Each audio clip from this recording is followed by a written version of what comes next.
faithfully delivering value, exploring global bestsellers. Hi, this is Sally's Book Club. Today we'll explore the book, How to Stand Out in College. For many, college means leaving behind heavy academic burdens, escaping parental supervision, and gaining financial autonomy. In college, getting straight A's becomes less crucial. Passing is enough.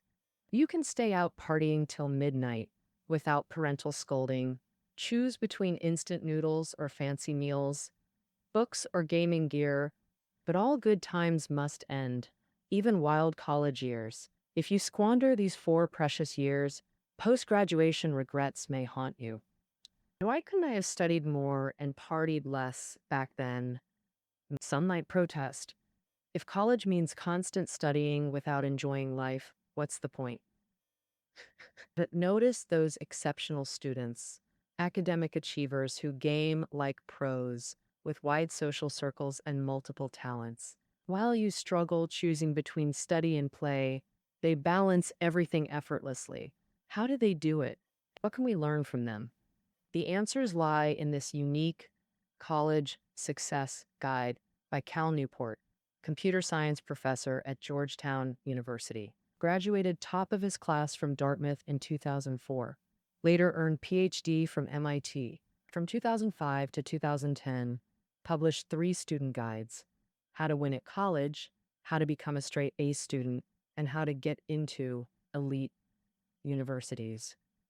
Newport distilled 75 practical rules from top students' habits, methods, and essential college practices. I've organized these 75 rules into 3 key strategies for balancing study and social life. Part 1, how to study efficiently. Part 2, how to play with purpose. Part 3, how to prepare for the future. Let's start with the first question, how to study efficiently. After all, college remains an academic institution. That's why nearly half of the 75 rules directly relate to academics. Even if your goal is simply graduating, you can't escape studying, yet results vary dramatically. So, how can we study effectively without stress? Just like athletes warm up before training, we need study preparation. Before hitting the books, let's make 2 crucial preparations. First, set higher personal goals. Second, create smart study plans. Some think passing is good enough. They skip classes when attendance isn't mandatory. I knew a gaming-obsessed student who skipped classes and crammed last minute. After failing makeup exams, the threat of delayed graduation forced him to take classes seriously. Now let's examine top students' approach. They push beyond 80% scores, striving for excellence even when unnecessary. Their key difference: constantly seeking opportunities to maximize potential through ambitious goals. You might argue top students are rare exceptions, and you just want to coast through. Remember, we're discussing personal goal setting. For our gaming friend, upgrading from passing to average would be progress. Never mistake minimum requirements for aspirations. Clear goals guide planning. This brings us to preparation step 2. The author warns, never study without systematic planning of content, methods, and schedule. Previewing materials for just 10 to 15 minutes before planning can skyrocket classroom efficiency. No need to read entire textbooks. Master rapid skimming with strategic highlighting. Here's how. 1. Scan chapter titles for structure.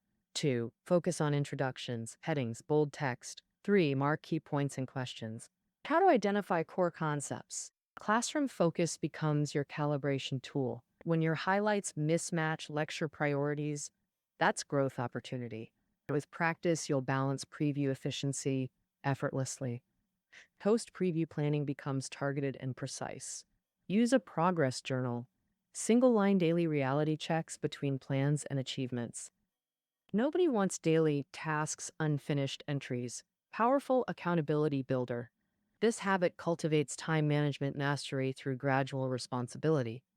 With goals and plans set, are we efficient now? Not quite. Preparation means nothing without execution strategies. 3 core techniques make the difference. Though college workload seems lighter than high school, papers and exams demand strategy. Procrastination tempts many. Students often cram papers in 48 hours despite month-long deadlines, sleepless nights producing barely passable work. The author calls this slow start, frantic finish approach, better known as procrastination. Speed not equal to efficiency. Last-minute work sacrifices quality despite apparent productivity. To study efficiently, replace procrastination with start fast, finish slow approach. This brings us to our first core technique. Begin tasks immediately upon assignment, no delays. Step 1. Draft daily progress plan, consistent small steps. Though seemingly drawn out, this method builds momentum and often reduces total workload. Second method, the 50-minute study block. Ever read 30 pages in 30 minutes thinking, this will take 3 hours, and spend all day failing to finish? Marathon study sessions kill productivity. Solution: 50-minute focused blocks with 10-minute breaks. Why 50 minutes? Science says cognitive research shows optimal retention periods. Memory curves peak around 50-minute intervals. Breaking tasks into clear blocks creates systematic progress. Like marathoners visualizing short sprints, make big goals manageable. Third technique, the 3-day writing method. Writing is crucial, from thesis papers to lab reports. Some dismiss writing. It's just copy paste. Who needs writing after graduation anyway? Then why do all majors require constant writing? Universities know writing shapes critical thinking. The 3-day method breaks writing into manageable phases. Harvard's writing course is the only mandatory class for all freshmen. Writing cultivates not just expression, but critical thinking. What's critical thinking? Essentially, seeing through surface to core truths, the heart of true education. College isn't vocational training, it's mental empowerment, nurturing independent thinkers capable of rational discourse. Practically, how to analyze hot topics without media bias, how to structure business arguments with evidence, how to communicate effectively during crises. These survival skills define writing's true value. Never underestimate writing's power. So how should we approach writing? What pitfalls should we avoid? Enter the 3-day writing method. Preparation. Review materials, outline arguments, organize references. Day 1. Drafting, the most challenging phase. Expand your outline into rough draft. Dump all ideas without self-editing. Embrace the messy process. Word count and polish come later.